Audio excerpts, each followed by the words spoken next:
Dan, if you'd like, you can go ahead and share your screen. Okay. Thank you.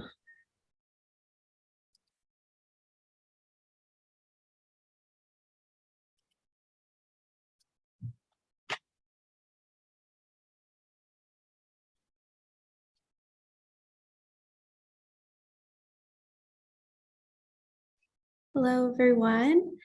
I'm repeating again.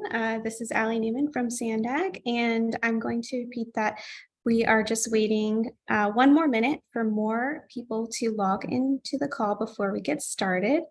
That way, folks do not miss anything. I've already pressed the record button, so we are recording as of now. So I'll just give 1 more minute and then we'll go ahead and get started. Thanks.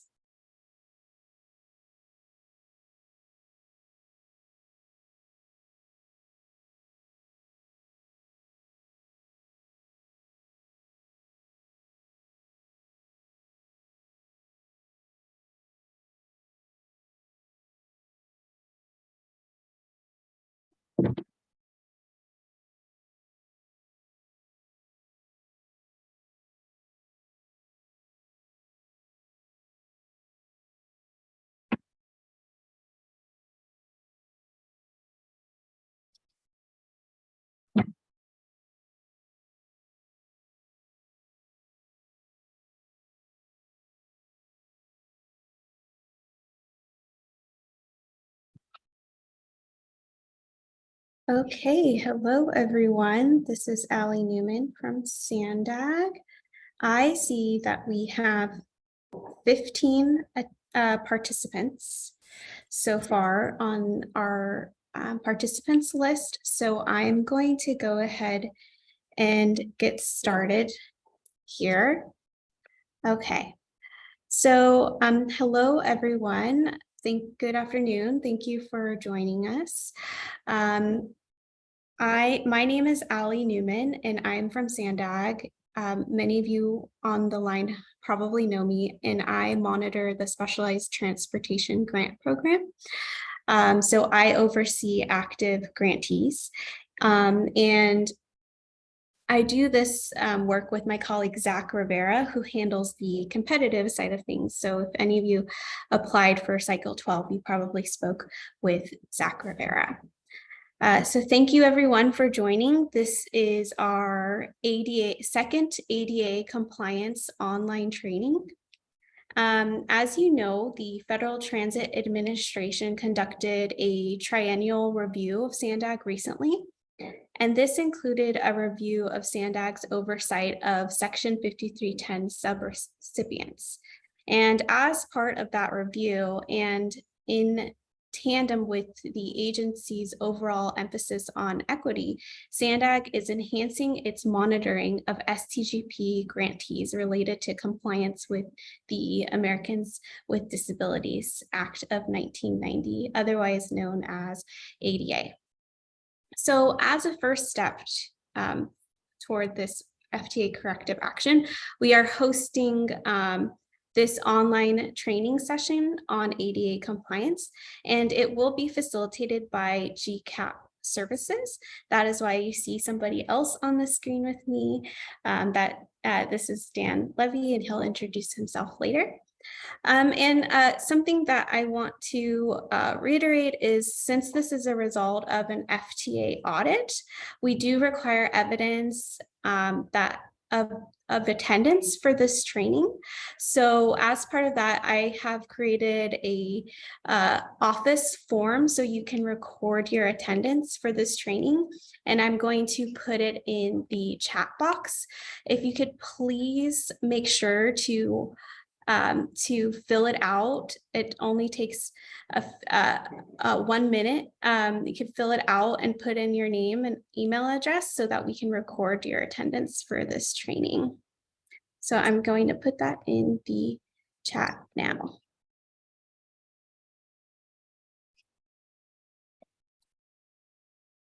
Okay, so that's the attendance form. Please make sure to fill that out. And then Dan, I think we can move on to the next slide. Okay. Excellent. So while you guys are doing that, I'm going to go ahead and go over some housekeeping things. We already went over the attendance confirmation form. Please make sure to do that. I also want to make sure to let you know that this training is being recorded, and the PowerPoint slide deck will be posted on the STGP webpage after this training is done. We do have closed captioning available for this online training. As far as questions, Dan and I will be taking questions during breaks between the segments, and we'll cue you for that time, and you can use the raise hand function. There's a nice picture of that on the slide here for you on how to select the raise hand function, and I will unmute you so you can talk, or you can go ahead and put your questions in the chat box and we will answer for you there. One thing about the questions is it might be nice if you ask a question to introduce yourself before you ask that question. I think that would be a really nice way for folks to get to know each other on the line. And so with that, I'll go ahead and transition to Dan Levy, who can get us started for the day. Thank you, Ellie. Just before we start, just a few words about myself. I may know some of you. I was with Sandag until about 10 years ago, and then moved over to LA Metro, where I looked after the civil rights program for the whole agency. And retired from there a couple of years ago, and now I'm back doing consulting in San Diego. Anyway, so some of the subjects that I expect to cover today, and the training should last about an hour and 10 minutes or so, I think, and then we'll have time for questions at the end as well as in between sections. So we're going to talk a little bit about the introduction and background for the ADA, the Americans with Disabilities Act, how it fits with civil rights, the general requirements that you must follow, some specific requirements that apply to demand response services, and the requirements for vehicles and facilities, and wrap up questions and answer, wrap up and a question and answer period. So let's get going. Very important concept is that disability rights are civil rights. They are protected the same way that you're not allowed to discriminate on the basis of race, color, national origin. Disability rights is the same legal framework. Interesting is that dissatisfaction with transportation options really was a focus for the activists who were protesting in favor of developing or implementing the Americans with Disabilities Act. There was civil disobedience, major protests in California, in Los Angeles. There's pictures here from Los Angeles and I guess at the Federal Capitol building. The principle of the ADA is, of course, that it prevents discrimination against individuals with disabilities, but also very important to understand that it also requires that persons with disabilities are fully integrated and not segregated into separate services or facilities. So just as the Jim Crow Act tried to separate the races, but that was abolished, the ADA is trying to do the same thing. Separate but equal is not part of the ADA. If you have a door and it's not ADA accessible, or it is ADA accessible, it has to be the door for everyone. You can't have one door that's ADA accessible and one door that's not. So it's an important concept that runs through the ADA. However, the Act also understands that in every case, you may not be able to achieve full integration, and in which case equivalency has to be provided. And that does apply in transportation service, and we'll get to where that applies a little bit later. Oops. Any questions on the first part? Probably not. So one thing that you must do, your agency must appoint an ADA coordinator. So that person is someone that ensures the agency-wide compliance for ADA. It's required for any agency receiving federal funds. The ADA coordinator, there's certifications, there's training programs. If you're afraid you don't know what that might require or what you have to do. You can also, that person doesn't just have to be for the ADA, they can have other job descriptions, other roles, including a discrimination compliance officer who would look after ADA, Title VI, and any other civil rights authorities that apply. One of the major areas that the coordinator looks after is handling ADA complaints. And one of the things that you have to have is a written complaint policy and procedure. And there'll be more details in that in the guide that Sandag puts out, and it's being revised. And so the new one, Ali will probably just update us on when that's going to be coming out, but it will include some new information about the complaint form, policy, and the procedure. Complaint procedures must incorporate due process and provide prompt and equitable resolution. And by due process, we mean that you have to have a process that is fair and equitable. People have a chance to present their case, and it must not be an arbitrary decision-making process or adjudication process. And it goes all the way back to the Constitution, in fact. You're going to be required to retain complaints for 1 year. That's the full written complaint and all your resolution adjudication documents. And then from years 4 to 5, you just have to maintain a summary report on what the complaint was about and what actions were taken. Accessible information is an important part of any service. Regulations require that individuals with disabilities have access to information about the transportation services that you're providing.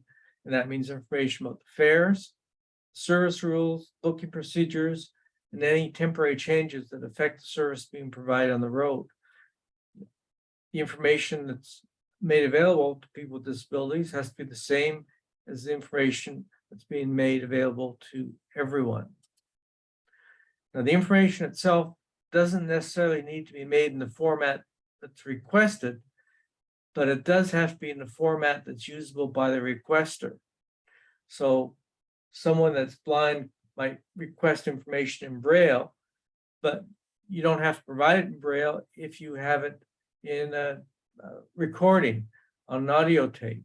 If the person has a device that can play the audio tape. If they don't have a device that can play the audio tape, then you have to provide it in Braille. Electronic screens for file readers are another option. And then for people who are deaf, you have a choice probably between doing closed captioning or sign language interpreters.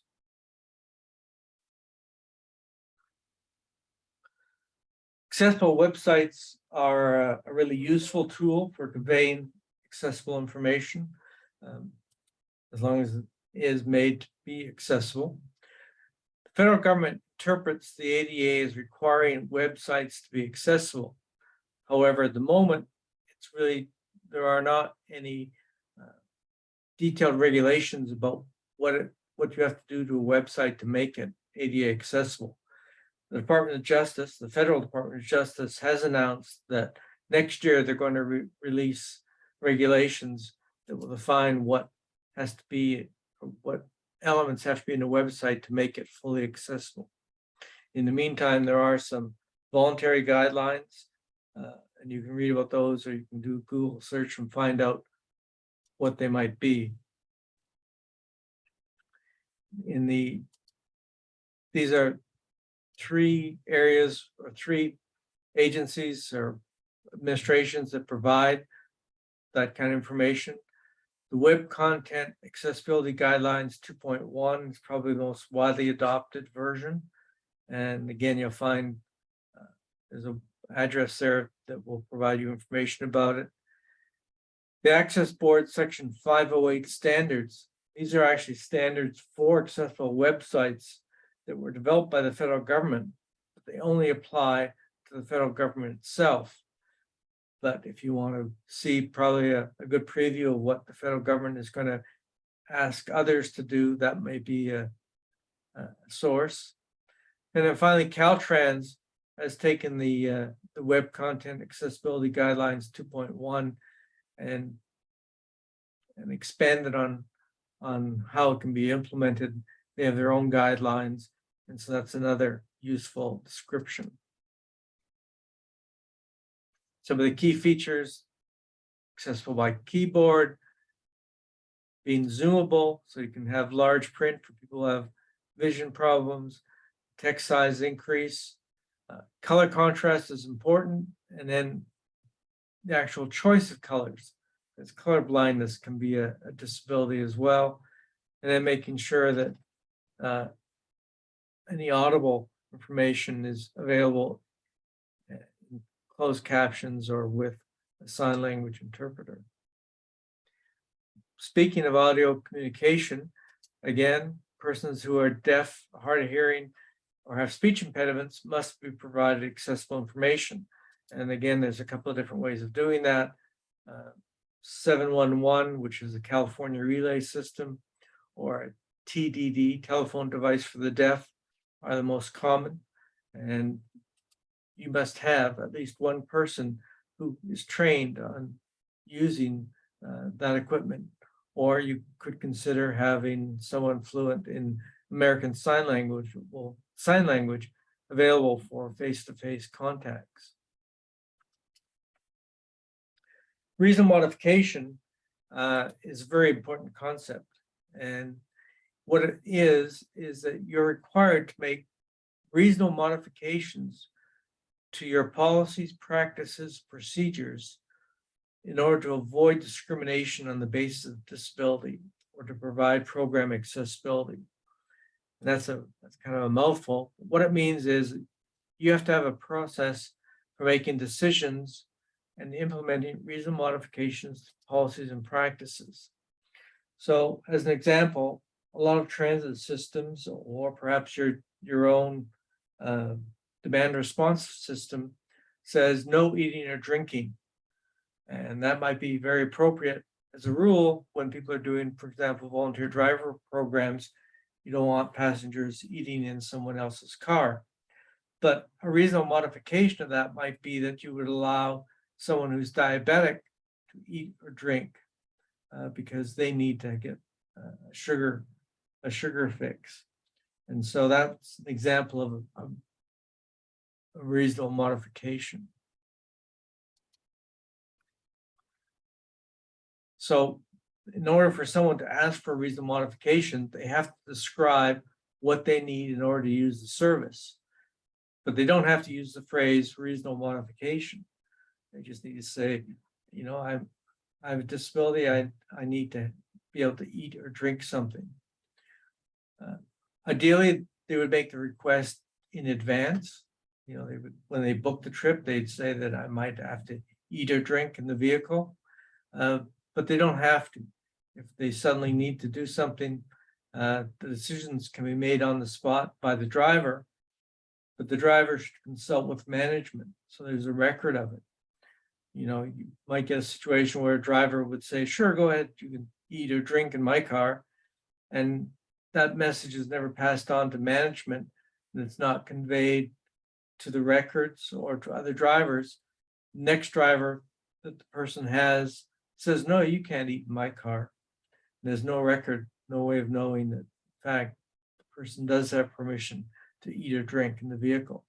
So having the consultation with management is an important element. And again, you don't really need to create a separate system for adjudicating reasonable request or reasonable modifications. It can be part of the existing complaint process or whatever process you have for taking feedback from customers. You can deny certain requests.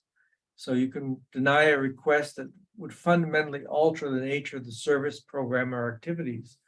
And one example that they use in paratransit is that you don't, if someone says, I don't want to ride in a sedan, I want the paratransit vehicle, the cutaway bus. That would be a fundamental demand, fundamentally alter the nature of services. And so that could be denied. Another one would be if the request would create a direct threat to the health and safety of others. So if you had a very large patient, person in a very heavy wheelchair, and they said, well, I need to be assisted to get on the vehicle. If it was so heavy that it might endanger the life or safety of the person, the operator, the driver trying to assist, that would be a reason why you could deny it.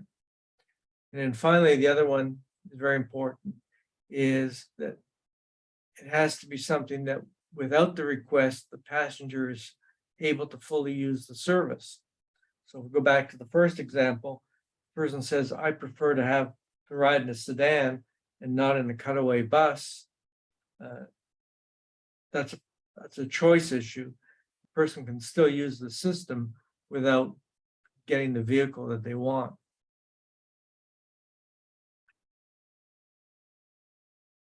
Training of staff is, again, very important.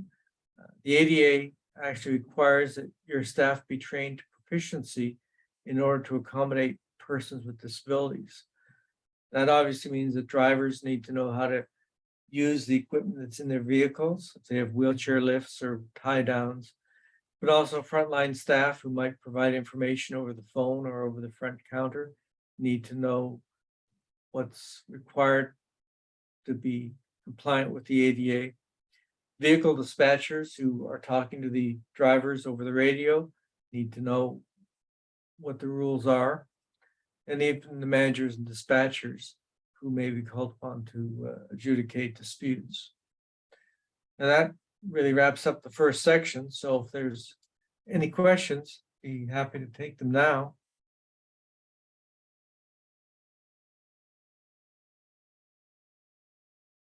Hey Dan, this is Allie. I've been monitoring for questions. I'm not seeing any. Okay. Yeah. If anybody has questions, as a reminder, you can use the raise hand function and I will promote you so that you can talk. All of you are muted at the moment, or you can go ahead and type it into the chat. Okay, we'll move on. So now I'm going to talk about some requirements that apply specifically for demand response services. And if you don't believe me, or you want to check on any of these, my reference here primarily is the FTA, the Federal Transit Administration circular, and the number there is at the bottom. This is from, I think, Chapter 7. Both public and private organizations have to meet ADA requirements. So SANDAG is a public entity, and it has entered into a contractor agreement, and that includes a grant agreement with your organization, which is a private entity, to operate transportation services. And as a result, you have to meet all the ADA requirements that fall upon SANDAG, which is the public entity. So it's a little bit different than a hotel that provides a hotel shuttle bus. Those are separate rules. It's a private entity. You fall under the public, the more stringent. So some of the important requirements are, you can't have any special charges for a person with disabilities. Basically, that means if you charge a fare, it's probably going to be the same for everyone. Or if it's different, it's not based on disability. Might have a fare that's lower for short rides or higher fare for long rides. That's okay, but you can't have one fare for people who don't need a wheelchair vehicle, and a higher fare for people who need to have a wheelchair accessible vehicle. You cannot require an individual with a disability to be accompanied by a personal care attendant. But someone who, or you can refuse service to someone that's violent, severely disruptive, involved in illegal contact, or threat to others. If that's the case, you could insist that the person have personal care attendant, but it would be on a trip-by-trip basis. You can't permanently require someone to have a personal care attendant. So if someone shows that they are being very disruptive for that particular trip, you can say that a personal care attendant is required, but you can't mark in the file that that person has to have one on every trip. The determination has to be made every time. Oxygen. The driver is not required to assist with oxygen or other medical needs, but at your option, you could do it, but the ADA certainly does not require that you assist with oxygen. Passengers are allowed to bring portable oxygen supply with them.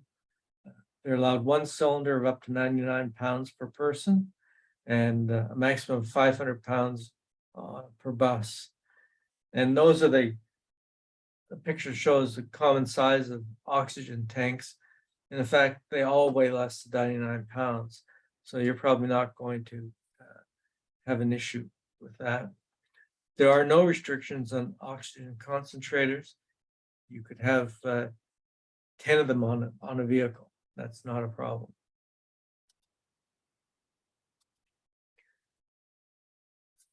You cannot assume that a disability will result in someone having a direct threat or disruptive behavior.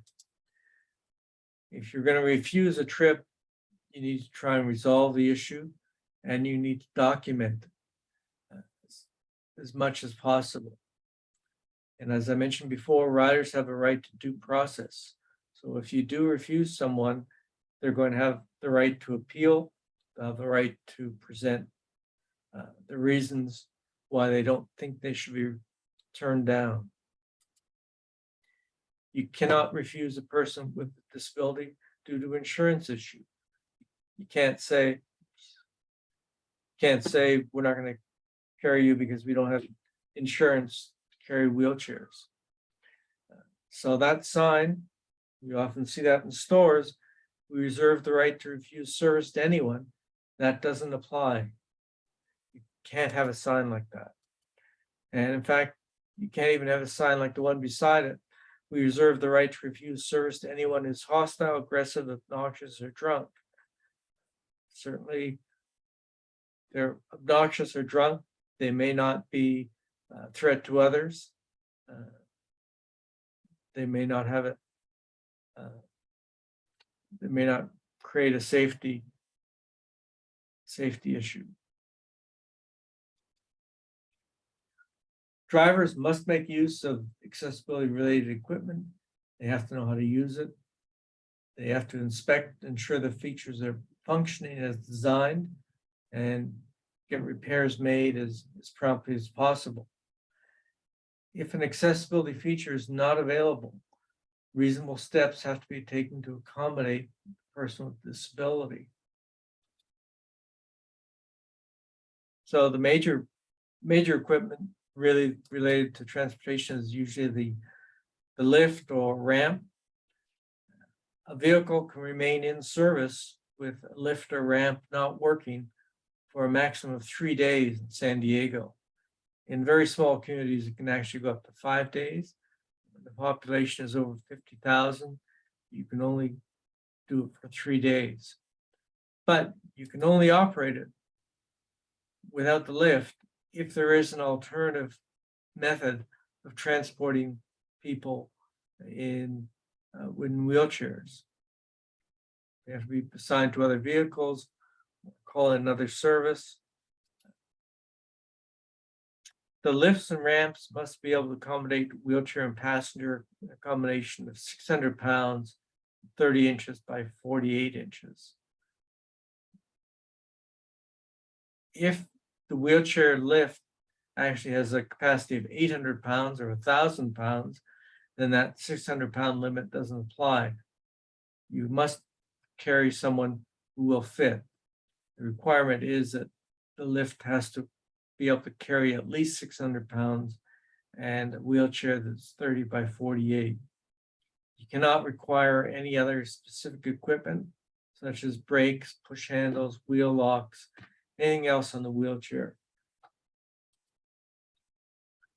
And if the passenger in the wheelchair exceed the weight limit, passenger can board separately, but the driver is not required to drive the wheelchair onto the bus. So in that case, if it's a large wheelchair or heavy wheelchair, passenger can board separately. They will probably need a PCA who can then drive the wheelchair onto the bus. Although, again, you would have the option of doing it if your drivers are willing to do it, but it's not a requirement of the ADA. Passenger can board vehicle forward or reverse, whatever they're more comfortable doing. Very important, devices not designed for disabled are not required to be accommodated. So when I was at Los Angeles, we had a case of a fellow who was in an office chair with wheels, a swivel tilter. And he said, well, this is a wheelchair. I should be able to ride the bus.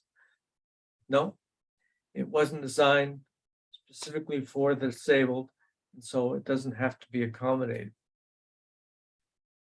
Passengers who have walkers have to have the walker strapped in, and then they must sit in a regular seat.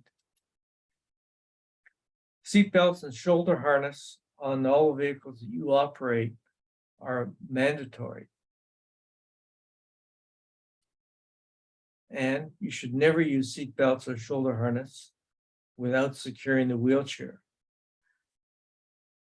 So in the vehicles that you have, small cutaway buses or vans, seat belts, shoulder belts, and wheelchair securement are all mandatory for every passenger every time. But if for some reason the wheelchair can't fit the wheelchair securement, or the seat belts don't go around the person, then you are allowed to do it. Ambulatory passengers are permitted to use the lifts and ramps as well. And drivers may need to assist passengers in wheelchairs on and off the lift platform and on the ramps, as long as there's no danger to the employee or direct threat to the health and safety of the driver. Service animals. So service animals must be permitted in vehicles and facilities. And notice I said service animal. So any animal that is individually trained to work, perform a task is a service animal. In the transportation world, it's service animal for going into stores or restaurants or elevators or anywhere else. It can only be a service dog or a miniature horse. There are separate rules for transportation and for everything else. So service animals are any animal trained to perform a task for an individual with a disability. Emotional support animals, which are medically prescribed animals providing therapeutic benefit through dedicated companionship, are not service animals. A therapy animal is an animal provides animal-assisted therapy as a form of treatment. And again, that's not service animal. You can carry them if you want, but you're not obliged to. The ADA does not require you to transport emotional support animals, therapy animals, or pets. No documentation can be requested, but you can ask 2 questions of someone who has a service animal. You can ask, is the animal a service animal required because of a disability? You can't ask what disability, or you can't say, well, is that animal required because you have a broken leg? You can't. That's all you can ask. Is it required because of a disability? And then what work or task has the animal been trained to perform? So you can ask what the animal does. You can't ask for a demonstration. You can't tell someone or ask someone to prove that they can do what they say they do.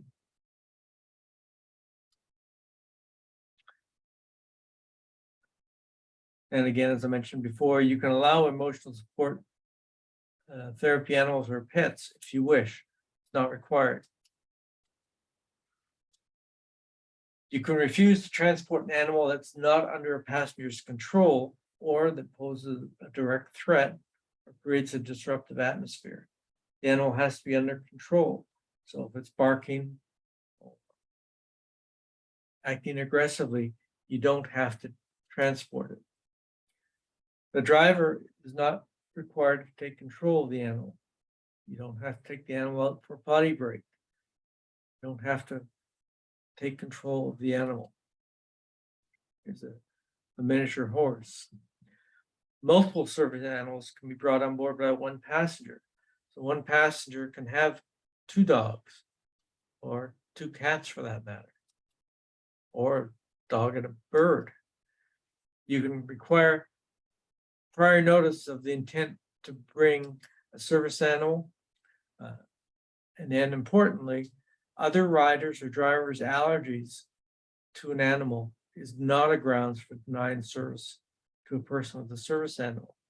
So if you have a driver, volunteer driver who says they're allergic to dogs and refuses to take a service animal, can't have that. That's a violation of the ADA. It's a civil rights violation. And so you're exposing both Sandag and yourselves to legal action. Equivalent setting in the most integrated setting. So this gets back to what I was talking about at the very beginning as one of the principles of the ADA. So vehicles must be readily accessible by all, including wheelchair users. Non-accessible vehicles may be used if the service, when viewed in its entirety, provides the same level of service for all. So before you can add a non-wheelchair accessible vehicle to your fleet, you have to have it has to be certified that your service is providing equivalency. And the person needing an accessible vehicle must not have to wait longer than a person using a non-accessible vehicle, regardless of the operator. So in this case, let's look at an example. If you have a fleet of 5 vehicles and you have 1 wheelchair accessible vehicle, that might be okay. But if you have so many wheelchairs wanting a trip that they can't get a vehicle when they need it, whereas a person who does need a wheelchair can call up and get a vehicle at any time, then you have a problem. It's not equivalent service.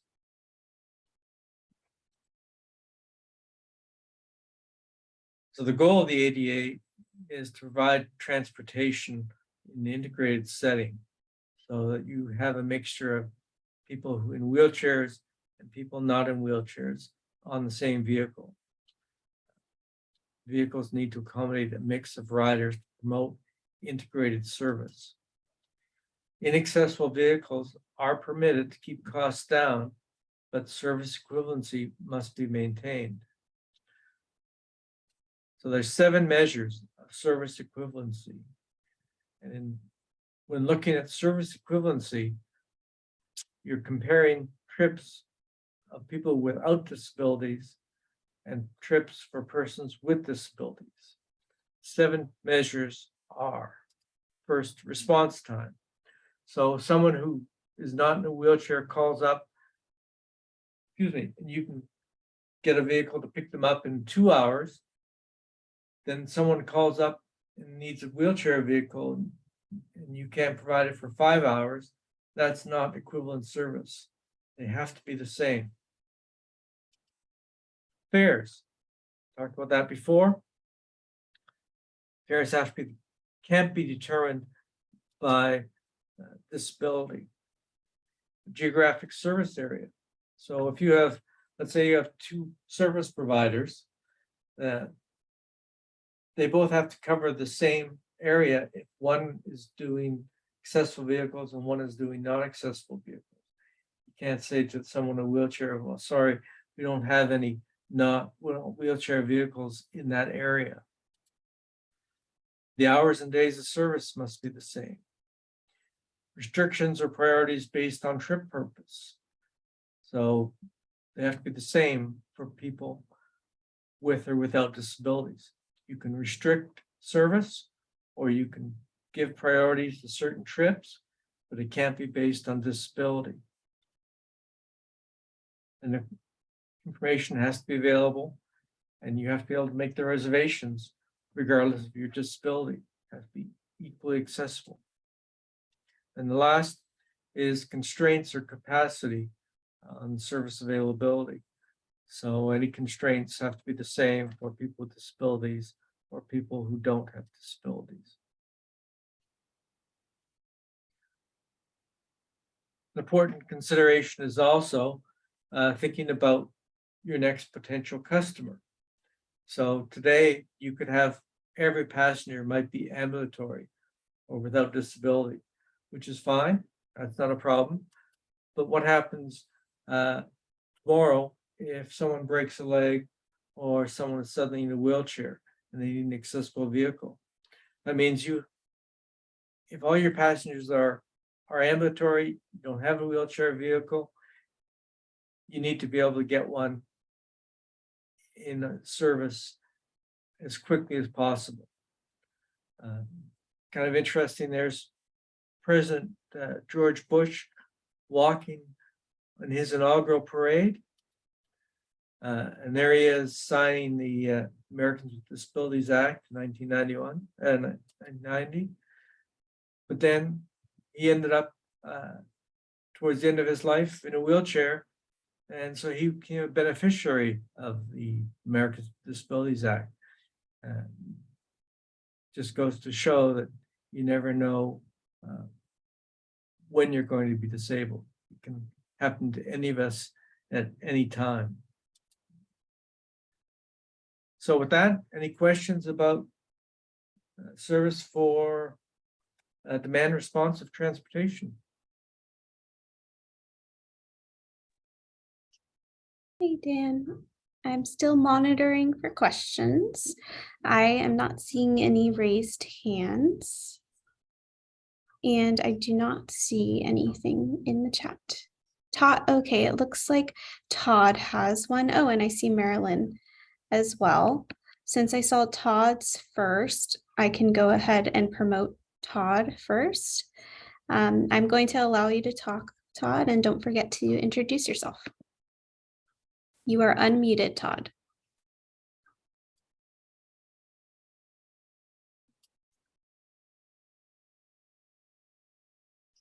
I think you have the ability to unmute yourself.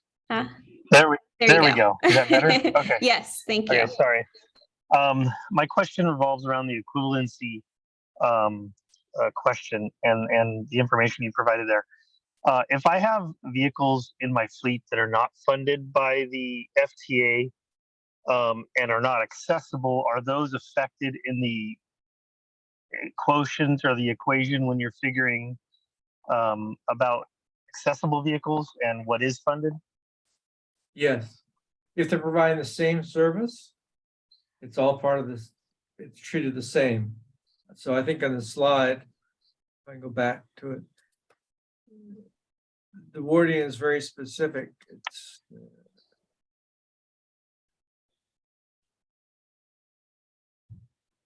the service when viewed in its entirety. Slide was, but the wording of the regulation is that when the service is viewed in its entirety. So if the vehicles are being used in the same service, you could assign, when someone calls to book a trip, they could come from the FTA funded vehicles or the non-FTA funded vehicles. It's service in its entirety.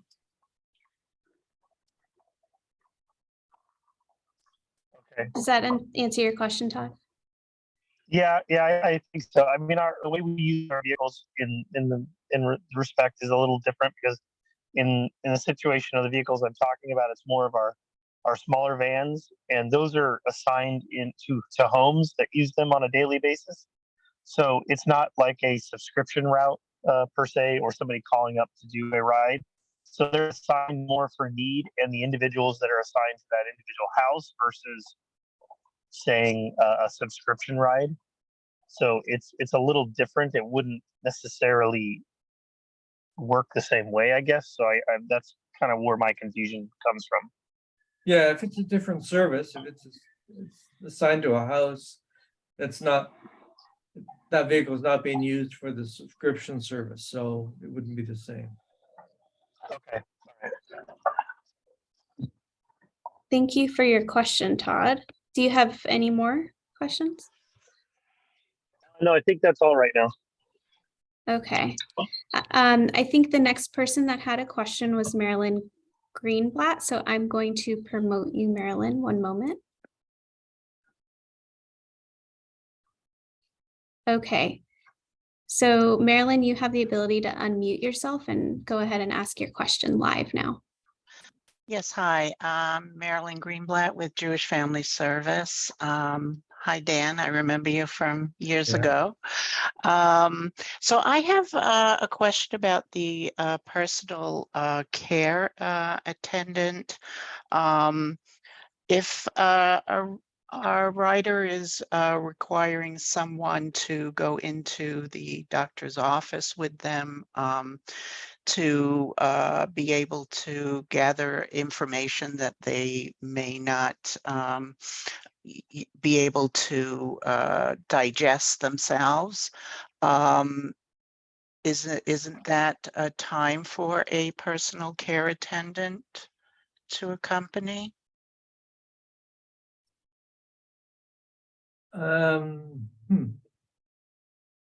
So I think her They can question is certainly- asking if they qualify as a Well, personal care They can attendant. bring one, but you don't have to.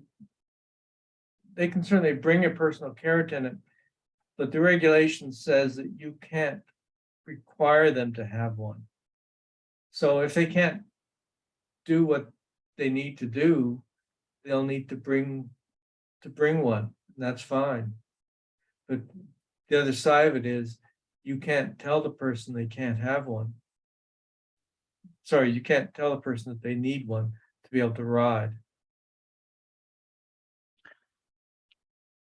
And what about assisting with a wheelchair into a facility and they are not able to do that themselves? Well, again, the FTA regulations are just dealing with the transportation part of it. So if the person needs one to get where they're going, they'll have to have one. But if they don't need a personal care attendant to use the transportation service itself, then that's not an issue in the FTA regulations. Okay. Thank you. Okay. All right. So, and we have a third question. It's from Marcy Rook. I'm going to allow you permission to talk, Marcy, just in case I get your question wrong or there's follow-up to your question. So just so you know, you have the ability to unmute. If you want, I can read your question, Marcy. So Marcy from Traveler's Aid is asking regarding equivalencies, if we're booking rides on behalf of clients and we are unable to get an ADA accessible vehicle with the same turnaround time as a non-accessible vehicle, how can we comply? Yeah, she also states we're at the mercy of the number of accessible vehicles that are available at any given time. Well, unless you can get the vehicle, you're not going to be complying. And so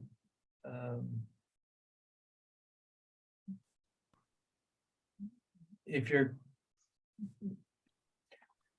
there's two things I guess I can add. One is that under the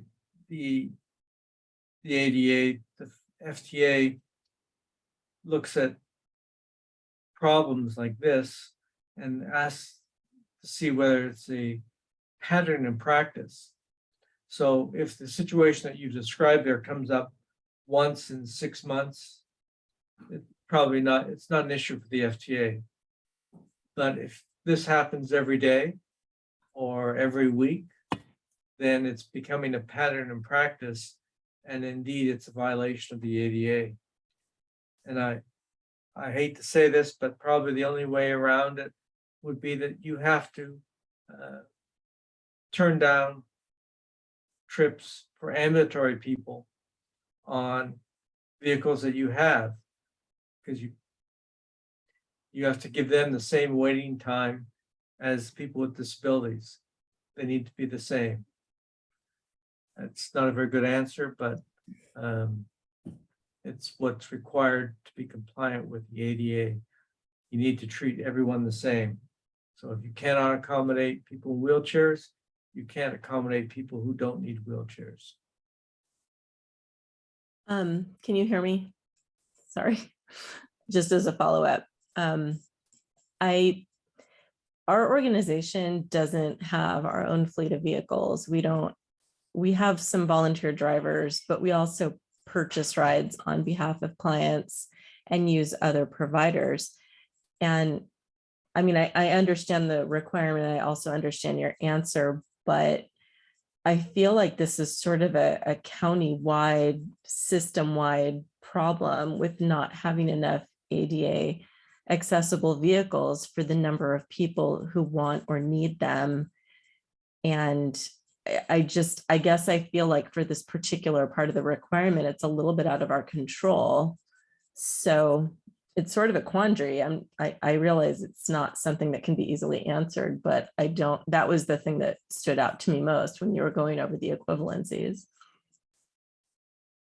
Yeah, I mean, that I understand the problem, but it's civil rights legislation. You know, it has the same impact as saying that, you know, only white people could ride the buses. You know, we don't have enough buses for minorities. It's the same law, same kind of regulations. So it needs to be solved somehow. But as an agency that doesn't have our own drive, like we are not able to fix that problem. So can our organization still be in trouble and in violation, but probably the magnifying lens wouldn't be put on us, but we're still sort of left holding the bag if we're not providing an equivalency, even though equivalency resources aren't available to us?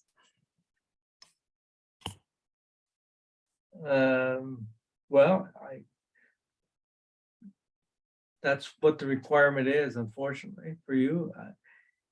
Somehow you need to be able to make it so that you don't have a difference in response times for people in wheelchairs and not in wheelchairs. That is what the law requires. Okay, thanks. Keep it in mind. Okay. I'm not seeing any other questions. Okay. All right, thank you very much. And again, we'll have time for questions at the end as well. Okay, go ahead, Dan. So the next section is monitoring for ADA compliance. And for that one, I'll pass it back to you, Ally. Great. Okay. So as many of you know, this is a result of an FTA audit. So SANDAG must take action and monitor grantees on ADA compliance. And therefore, grantees must ensure they are keeping records that confirm all the requirements of ADA are being met, including equivalency, like we just discussed. And SANDAG is in the process of updating our monitoring checklist and creating a guide that will review what you learned today, and that will review what we will be monitoring grantees for. And this guide, hopefully, I'm gonna say, hold myself to this, I'm working on finalizing it today. So I'm hoping to send it by tomorrow. We are just formatting it. So it's, I'm going to send it via email to all of you. We're also later going to post it to the website along with the new monitoring checklist. That's a good way for you to review everything that we've learned today and provide guidance. So with that, I'll go ahead and pass the mic back to Dan. Okay, thank you. Again, if there's any questions for Ally at this point. Okay, vehicles and facilities. So the regulations require that every vehicle purchased or leased must be readily accessible. Here's the slide I was looking for. If the system, when viewed in its entirety, provides a level of service for persons with disabilities equivalent to the level of service for non-persons with disabilities, it may purchase lease new vehicles that are not readily accessible. So as long as you're providing same level of service, you can add some vehicles that are not wheelchair accessible. In order to do that, you have to provide a certificate of equivalency before purchasing or leasing the new vehicles. The certificates have to confirm that all 7 measures of equivalency are being met. So it doesn't actually look like that equivalency certificate on the right. I'll show you what one looks like. So it provides providers with inaccessible vehicles need to analyze the service data and in order to ensure that their vehicle is equivalent. Basically, this is the wording of an equivalency certificate. So you're certifying that your service is the same for people with disabilities, not with disabilities. And that includes response times, fares, geographic service area, information, hours and days of service, trip restrictions, and constraints, and you're signing it. SANDAG receives it, and then you have permission to add non-accessible vehicles to the fleet for that year. In the following year, you'd have to do it again. And every building built since 1991 is required to meet the standards of the ADA. And those things are incorporated into the California Building Code. So every building generally meets the standards. If it was built before 1991, it must be upgraded to meet the ADA if it's readily achievable.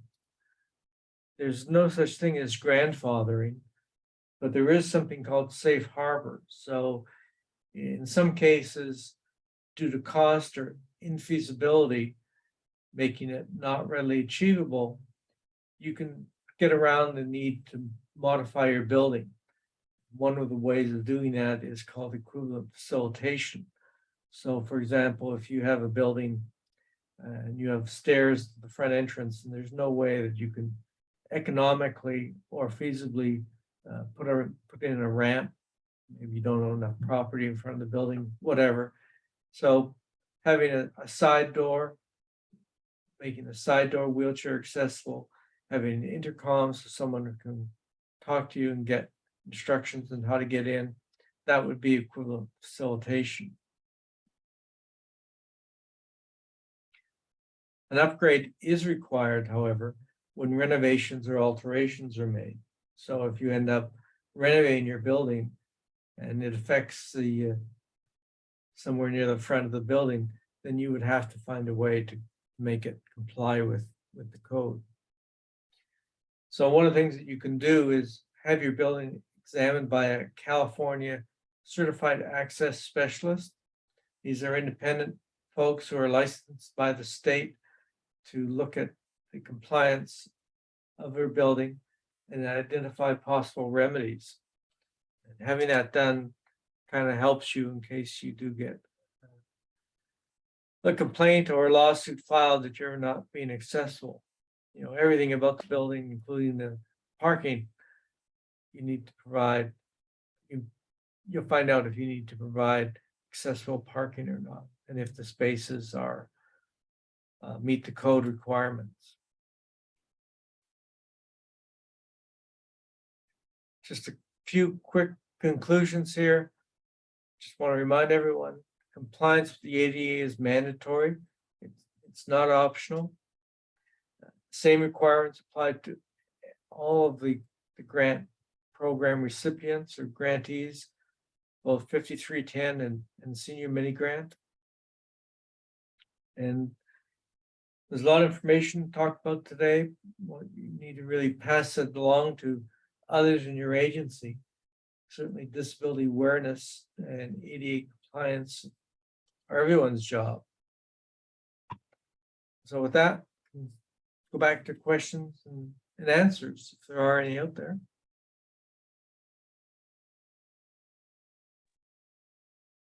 Okay, I am monitoring for questions. I'm not seeing any at this point, but I'm going to allow time for folks to just digest the information and think about whether they have any questions.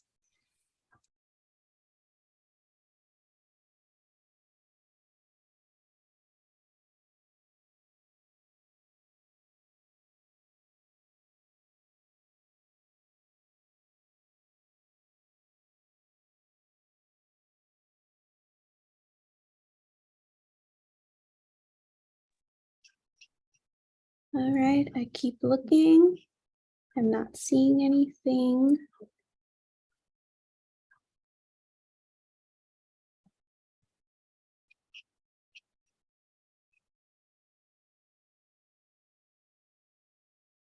Folks don't want to hear our voices anymore, our beautiful voices.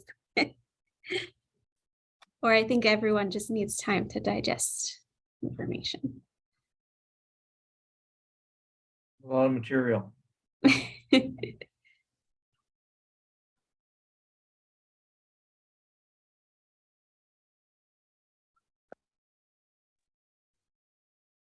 Well, everything is going to be in the guide that Sandag created for convenience for grantees and in compliance with providing technical assistance as the recipient of these federal funds.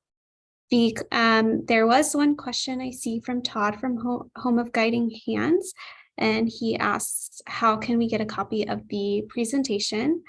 The presentation will be posted on our webpage. Please allow us some time to post the video. There will be a recording, and it will be a video. So I will post the slides and the video. The guide will be sent via email and posted on the webpage at a later time, but I'm going to hopefully send you all the guide by tomorrow once I finish finalizing it.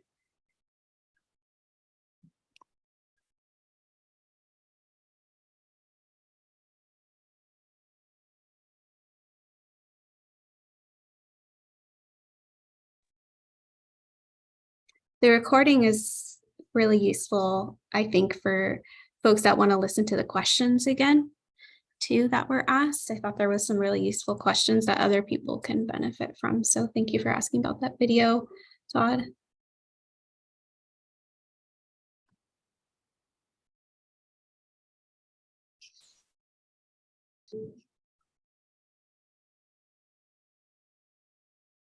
Todd, I'm not sure what compliance by date is immediately, I assume, but 1991. do you want to expand? I can promote you, Todd. I'm going to allow you to unmute. Go ahead, Todd. I just wanted to make sure this is all basically what Dan said. We're required to be meeting these standards now. Yes. Yep.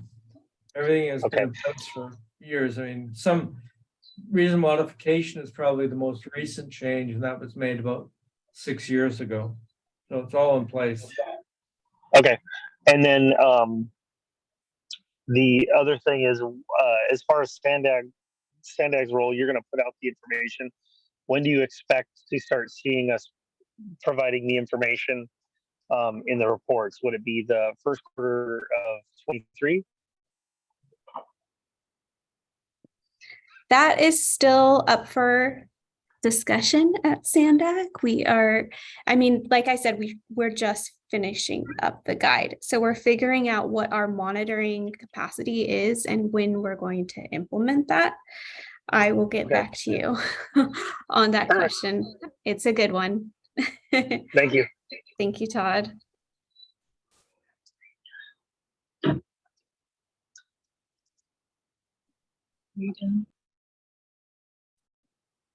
Any other questions? Last call.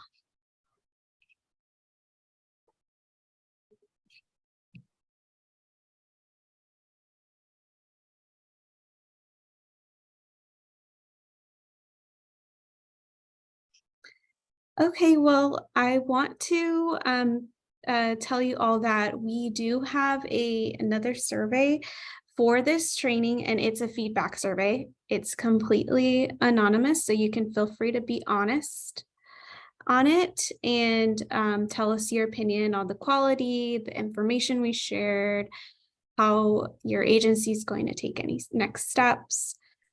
Please fill that out. For the last training, it took an average of 3 minutes. So we would really appreciate that feedback. Zach went ahead and posted it in the chat for you all.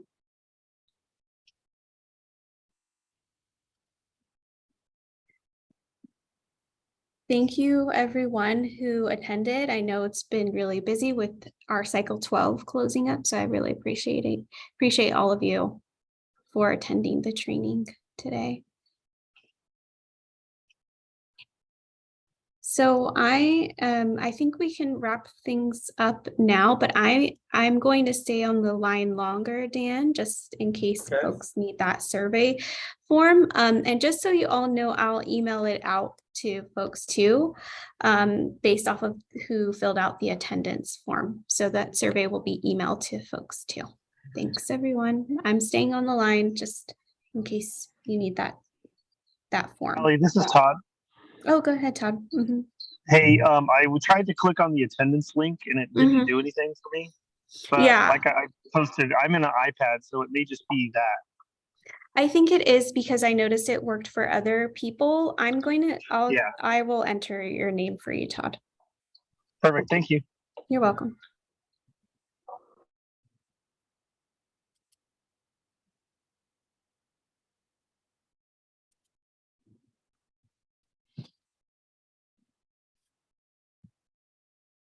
All right. Well, I'll leave you to it.